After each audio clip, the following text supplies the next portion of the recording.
So good morning, good afternoon, and good evening again. So this is the continuation of our topic, which is the contemporary art movement. So this is our last topic for this semi-finals.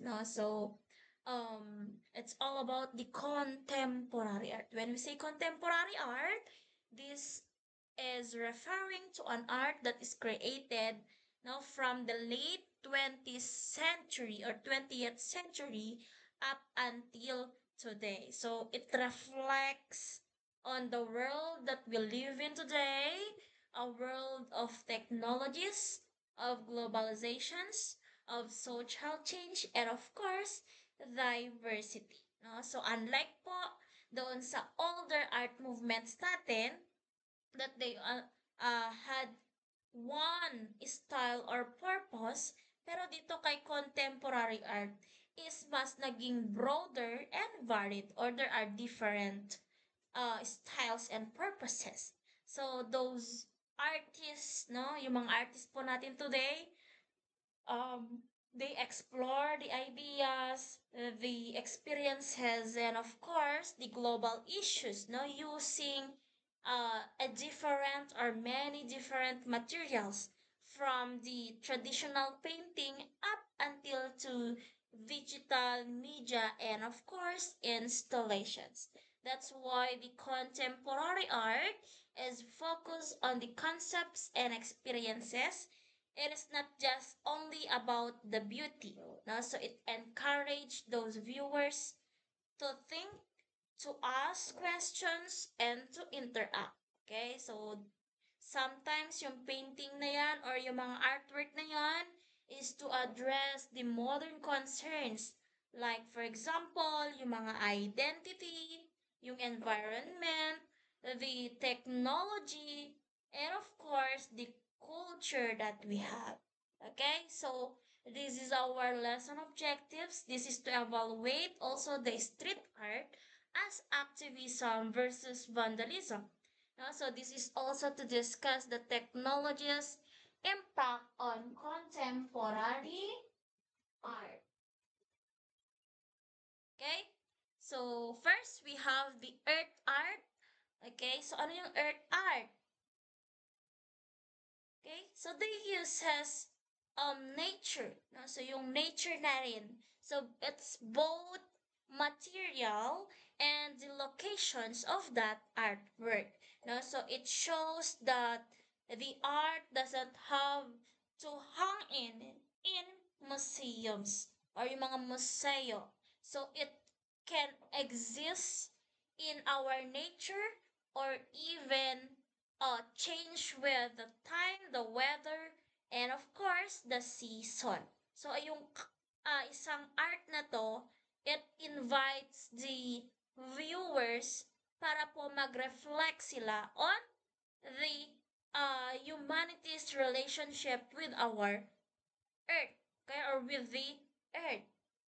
Okay, so pag sinabi nating earth art is nagsimula siya during in the year late 1960s to 1970s. So it is mainly matatagpuan or nalaman in United States and the United Kingdom during the time of the great environmental awareness and of course social change. The people were becoming more conscious when it comes to pollution and industrialization and how the modern life was harming the planet Earth.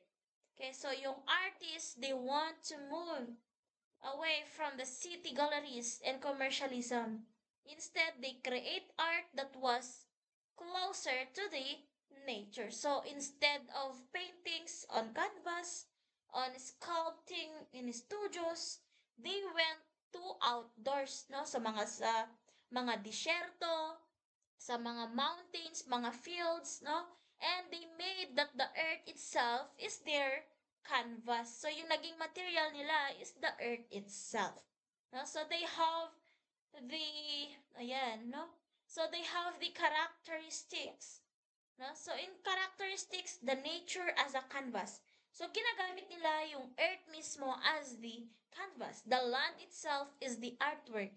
The artists, they use rocks, they use soil, they use plants, they use sands, or even water instead of painting, or di kaya naman yung mga clay.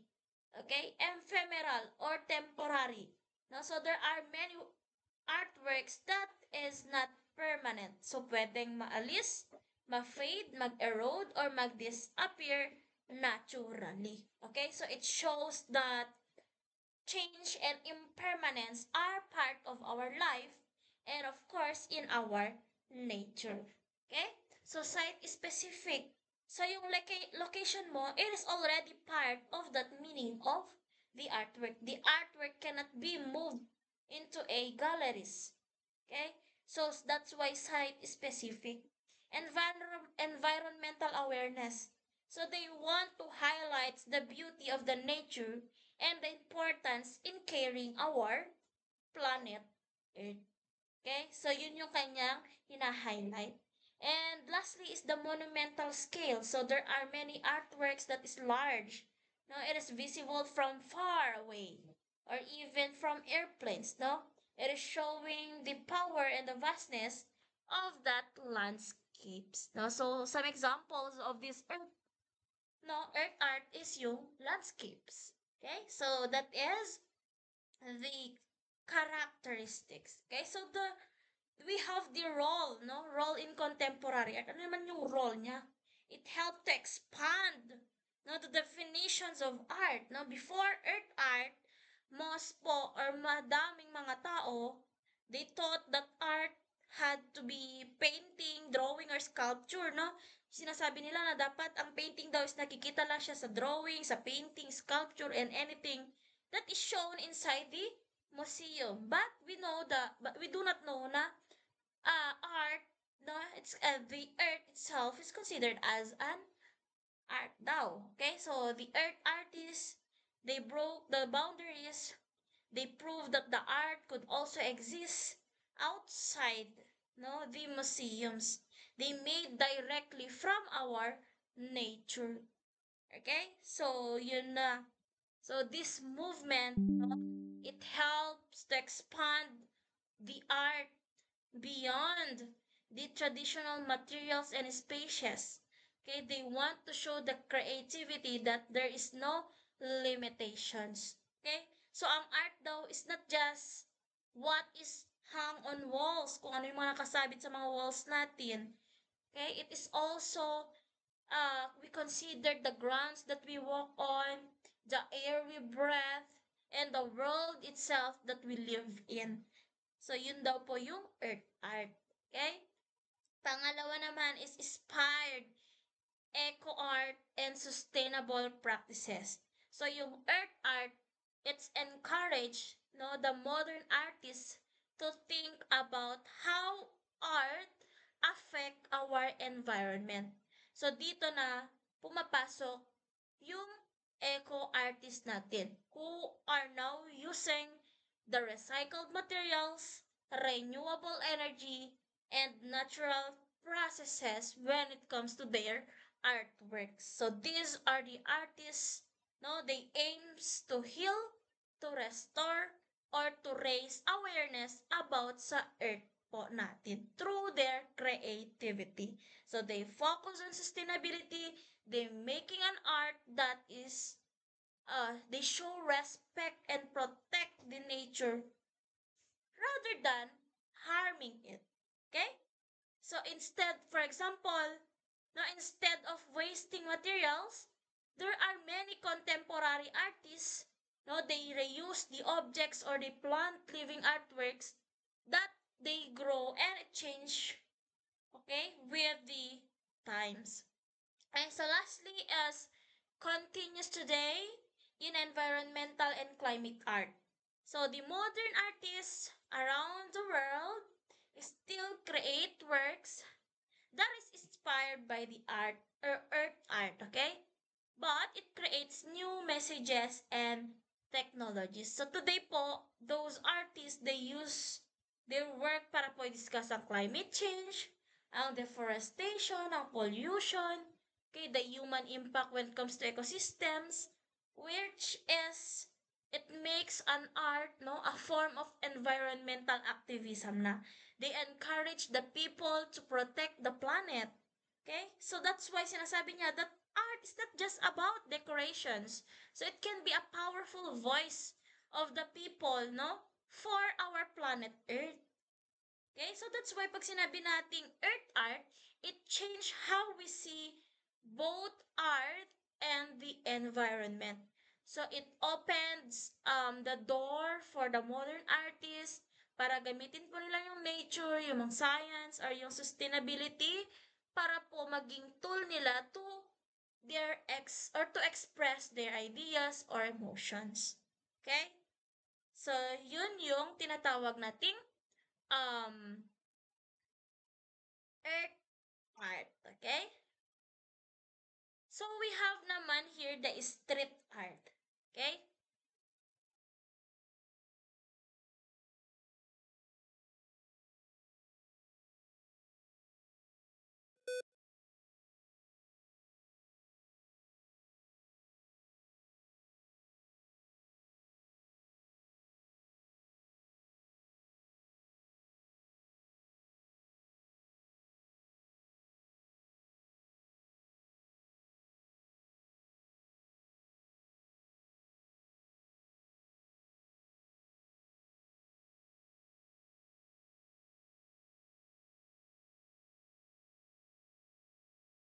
Okay, no? So, when we say street art naman, it is public spaces into art spaces.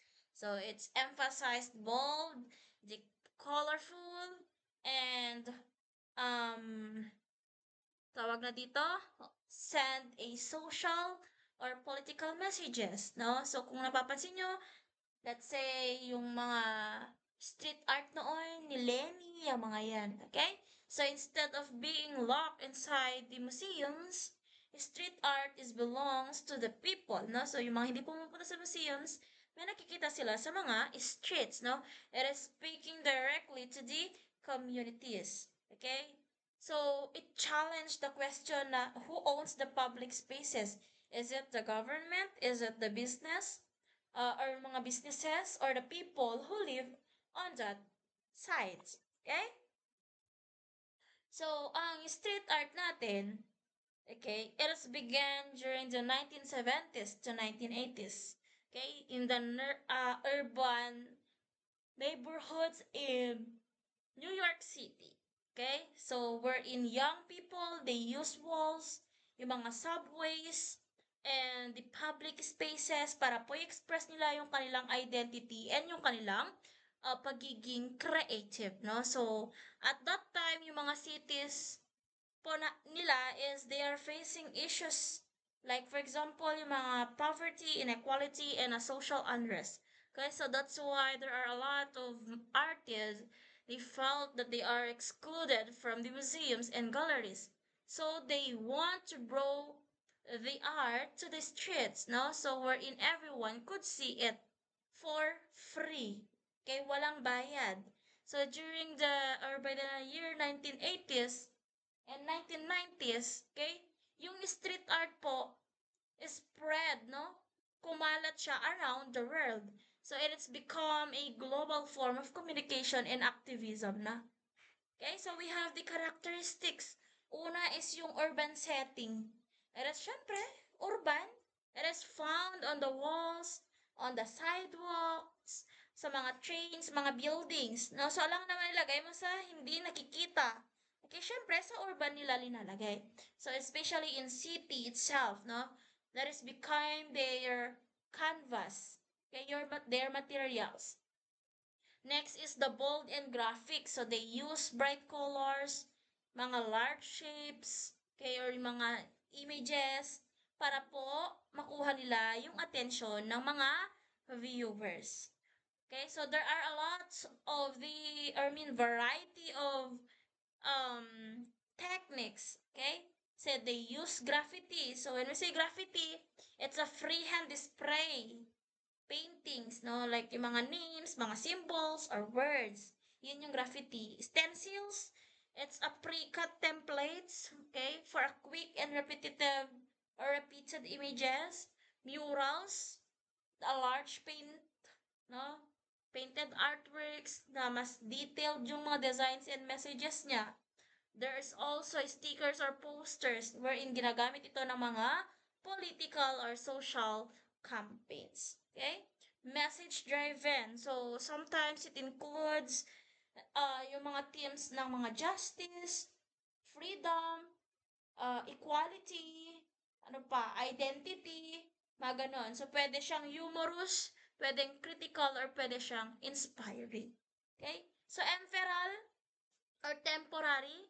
So, ang street art is pwede siyang maybe painted over, remove, or you can naman destroyed. Okay? It symbolizes the temporary, okay, nature of urban life. When we say street art again, it is the art of the streets and the people. So it expressed their social issues, their emotions, the community identity, no, identity sa mga walls, murals, and graffitis, wherein it remind us that yung art is nakikita po natin everywhere or anywhere. Okay, so the creativity is more powerful, or it serves as a powerful voice for a change. Okay, so next is we have the neo pop art. Okay, so when we say neo pop art naman, it is celebrate, no, and it critiques the popular culture, pop, okay, at the same time. So it's they use the familiar image, the toys, celebrities, the advertisement, right? So it's either exaggerated siya or humorous way. So parang dito ba it asks us to think that are we controlling our nature or is our culture controlling us? No, so depende sa dalawa. Okay? So ang neopop is nag-emerge siya during the 1980s. Okay, so the world is entered, okay, at the age of mass media, the televisions, the advertisement, and the global consumerisms. Okay, so the people were surrounded by the images of the celebrities, of those brands, commercial products, the cartoons, no, even more than during the original pop art era po natin last 1960s, no? So yung artist po this time, no, is lumaki sila or they grew up with TVs. Okay, so habang bata sila, they already encountered the TVs, the comics, the video games, even pop icons, no? That's why they want to bring these influences into arts, but with a new and postmodern twist na lang. So that's why the neo-pop art, it was revived the ideas of 1D, or I mean of uh, Andy Warhol and Roy Lichtenstein, no? But it's made them bigger, bolder, and more ironic. Okay? So, nagre-reflect siya, no? Reflecting a playful and sometimes shallow side of a modern life. Okay? So, there's a characteristics. Okay? So, the characteristics is revival pop art imagery. So they use familiar icons from the medias, the cartoons or advertisement. Okay, so they blend the high art and the low culture pinagsama. Two naman, pangalawa, it's the bright colors and glossy surface. Okay, so it's a highly polished, a commercial looking artworks. Okay, na minimik po nila yung mass productions. Kitsch and irony. So, meaning to say, pag kitsch, the art that is flashy or overly decorative. No? So, yung neopop, it's embracing this para po i-mock yung mga consumer cultures ng mga tao. Okay? So, they use humor or the kind of exaggerations to make a point on that artwork. Okay? So, mass production aesthetic. So, there are many artworks that looks like they were made by machines, Okay, reflecting society obsessions with products and brands. Okay, so postmodern attitudes, they questions, okay, originality, the authenticity, and the value of that art.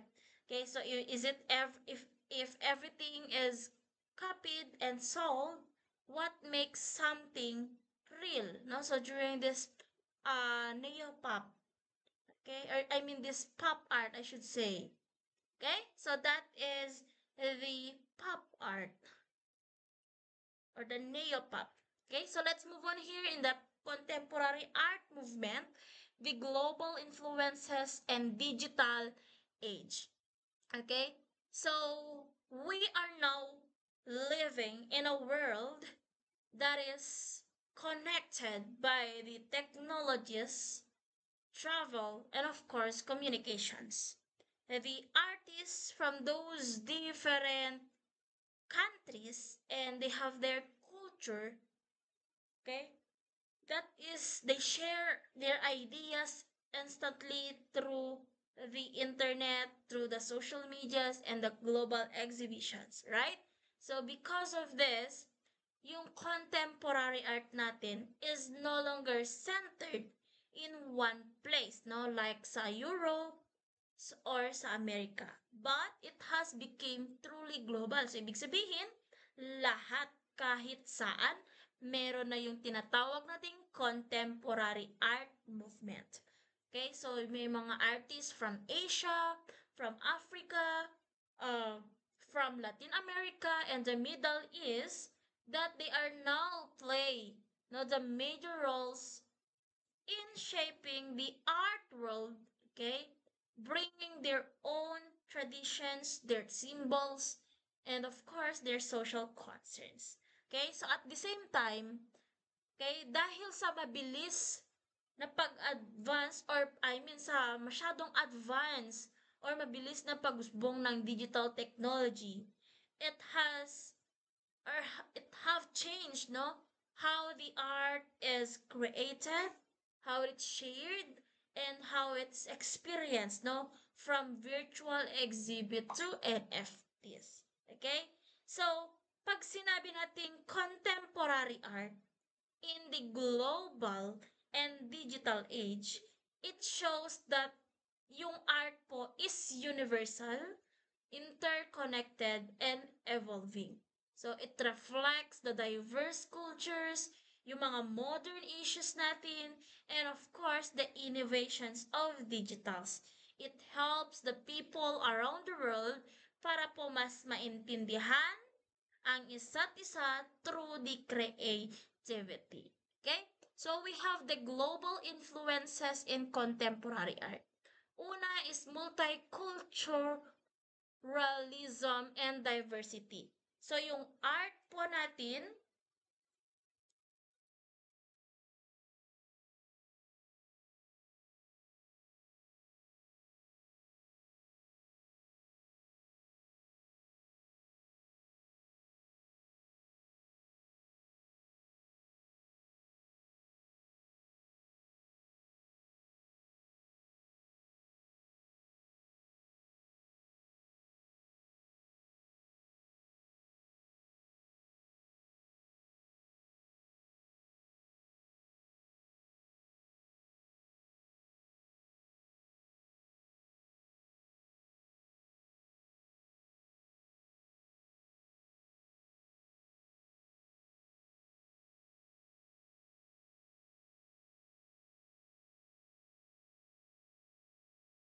okay, no, so art now includes no, the voices from all the regions and their backgrounds. So yung mga artists, they express their cultural identities and experiences through their local symbols, their materials, and of course, their stories. Okay? So next naman is cross-cultural exchange.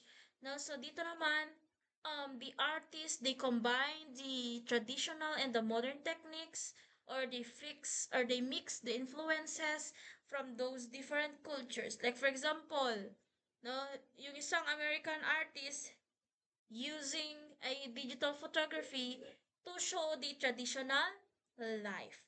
Okay? Next naman is the global issues as a teams. Okay? So, yung mga artists during that time, they focus on a real world challenges or that time, no? During this time, okay? They focus on the real world challenges. So, ito yung mga climate change. Ito yung mga nakikita or ng mga experience natin today. Okay? So, climate change, we include here this, the migration and displacement, human rights and identity, okay? And of course, the gender equality and the social justice. Okay? So yun yung mga mostly na nagiging themes nila to create a artwork during this contemporary art. Okay? So global exhibitions or yung Binaclays and art fairs na tinatawag. So there are international art fairs and biennials, okay? Like sa Venice Biennial, Art Basel, mga yun, okay? They allow the artists, no, world views or worldwide to share their ideas and to reach their new audiences. So, hindi lang sila nag-stay sa isang lugar. Okay? So, kailangan or inaalaw sila na to share their ideas sa iba't ibang lugar. Okay? So, that's why pag sinabi natin global contemporary art, it promotes the unity through diversity. Okay? It show that even though the people came from different cultures, we share common hopes, we share the same struggles, and we share the same dreams. Okay? So next is we have the digital age in the contemporary art. So first we have the digital and the new media art.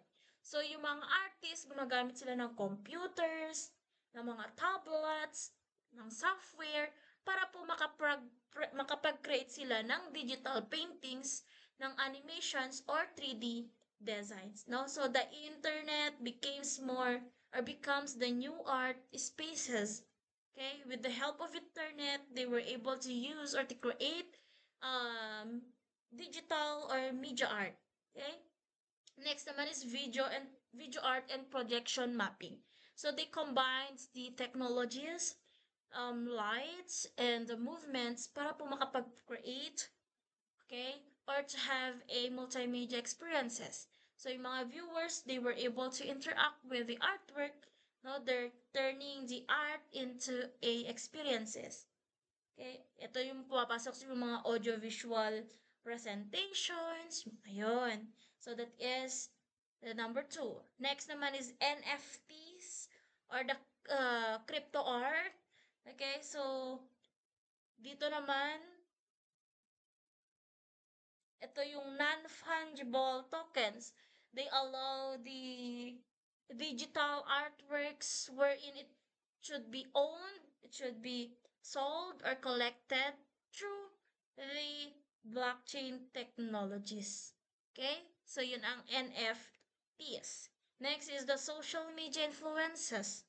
So dito, gumagamit na sila ng mga Instagrams, ng TikTok, ng YouTube, Canvas, no? That are those the platforms, no, they use that they let the artists to reach their global audiences instantly. Okay? So dito na din yung online exhibitions or yung tinatawag nating virtual exhibitions, which is they make the art more accessible to everyone. So hindi na lang siya nakikita through museums. Okay? So that's why the art in the digital age, it reflects how the technology shapes our identity, the creativity, and the society. It shows that the art is not just seen, no? It is experience. Hindi lang siya nakikita, kundi na-experience natin, na-share, and na-interact natin within the new ways or with new ways. Okay? So, in a global and digital age, no, ang art po, it connects those people from all over the world, no? So, nagre-reflect siya sa ating cultural diversity, nagre-raise ng awareness when it comes to global issues. We use technologies to create new forms of expressions. Okay? So, ulitin ko, pag contemporary art, today is inclusive, It is innovative and interactive, no, through the art of our own time, no. So that's end with our topic. So I hope you still learned something, no. So again, I want you to comment your insights pagdating po sa topic na ito. Okay? So, it serve as your recitation. Okay? Thank you for listening and thank you for viewing this video.